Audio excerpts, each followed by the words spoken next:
Eu acho que todo mundo já ouviu falar na válvula aórtica. Eu já ouvi falar muito, sei que é a principal válvula do coração, mas não sei muito não.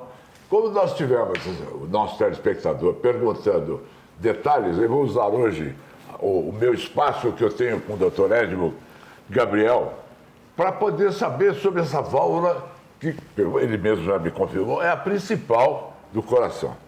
Exatamente, Amaury. Nós temos 4 válvulas no coração. A válvula aórtica é a que mais se sobressai pelo fato dela controlar o fluxo que vai para o corpo todo. Toda vez que o nosso coração bombeia e contrai, ele manda sangue, ele ejeta sangue para o corpo todo, mas para isso tem que passar pela válvula aórtica, é ela que regula esse fluxo. Agora, por que as válvulas do coração, as válvulas do coração envelhecem? Eu vou mudar a pergunta. Elas envelhecem, é um processo natural, como qualquer estrutura do nosso corpo. Com a idade da pessoa. Com a própria idade da pessoa. E como nós estamos vivendo mais nos últimos anos, nós estamos constatando através de exames de imagem que a válvula aórtica também está envelhecendo.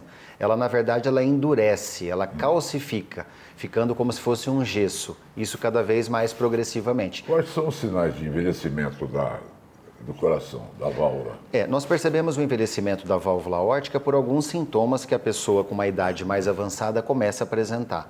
Dores no peito frequentes, tonturas associadas e alterações visuais. Quando você vê uma pessoa que tem dores no peito com tontura e alterações visuais, você tem que pesquisar obrigatoriamente patologias ou alterações da válvula aórtica. Doutor Edmo, o sedentarismo, claro que tem a ver com isso, não é?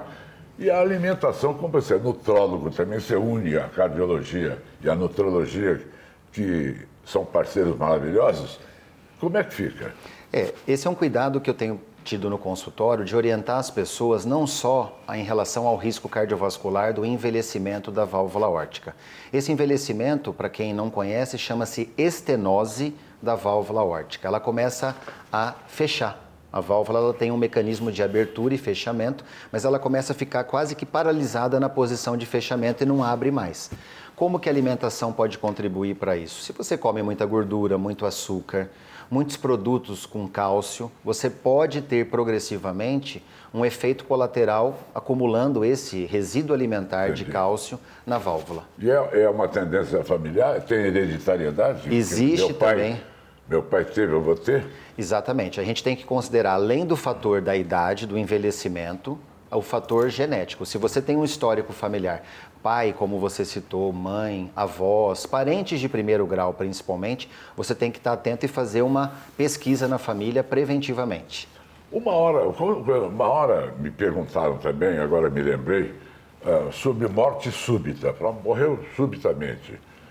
E a gente sabe que as pessoas morrem também do coração, de repente, né? Sim. Sem nenhum sintoma, ou acordam, morrem. E tem até esse caso célebre aí, recente, de um torcedor do Flamengo ou do Fluminense, que teve um episódio súbito. No afã da torcida. Eu queria que você falasse um pouquinho desses entusiasmos exacerbados, tanto de tristeza quanto de alegria, que podem levar ao óbito.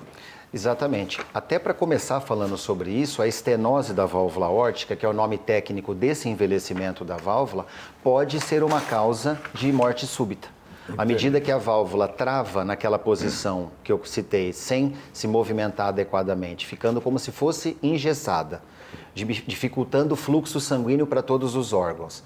Você pode ter, além de tontura, dor no peito, falta de ar, alteração visual, você pode ter uma morte súbita. Você relatou bem, a pessoa pode não acordar mais, ela dorme e não acorda.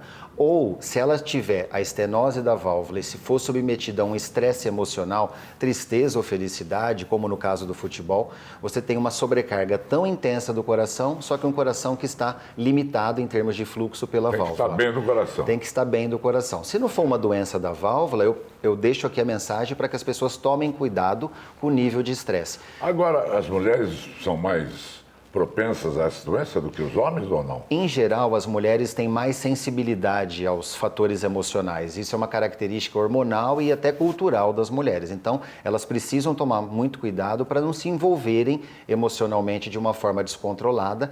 E não vou dizer morte súbita, mas elas podem ter uma arritmia, um pico de pressão alta, um pico de pressão arterial. Então, tudo isso faz muito mal para uma mulher excessivamente emotiva.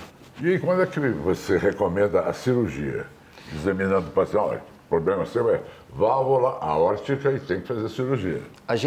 Nós utilizamos, nós cirurgiões cardiovasculares e cardiologistas, dois critérios básicos para indicar uma cirurgia. Até porque o procedimento cirúrgico não é um procedimento pequeno, mas ele é muito resolutivo. Ele não é simples, mas como eu falei, ele é muito resolutivo. A gente observa a evolução no ecocardiograma, se essa válvula está realmente progressivamente fechando. Isso é um critério que não tem como evitar. Se ela está fechando, o coração vai entrar em sobrecarga, você precisa intervir. Então, essa evolução progressiva, você acompanhando no dia a dia, você consegue julgar. Em paralelo a isso, e não menos importante, os sintomas que a pessoa relata. Se ela chega até mim e diz, doutor, eu não consigo caminhar uma quadra que eu canso, eu não consigo mais andar de bicicleta, eu canso de falar ao telefone, eu tenho tonturas, eu estou dirigindo o carro, de repente apaga a minha visão. Esses são sintomas de uma certa urgência para se fazer a cirurgia de troca da válvula aórtica. Tem muita gente que nos telefona, para terminar por hoje, Edil, querendo que você, como palestrante em certos eventos, você tem feito até, não é? Eu tenho trabalhado também, além da medicina, como palestrante na área de motivação, na área de saúde, na área de orientação, na área de prevenção. Vou deixar aqui meu contato para vocês que quiserem saber, mas é um trabalho que eu faço no dia a dia também. Obrigado, Edil. Obrigado, Amaury. Muito bom.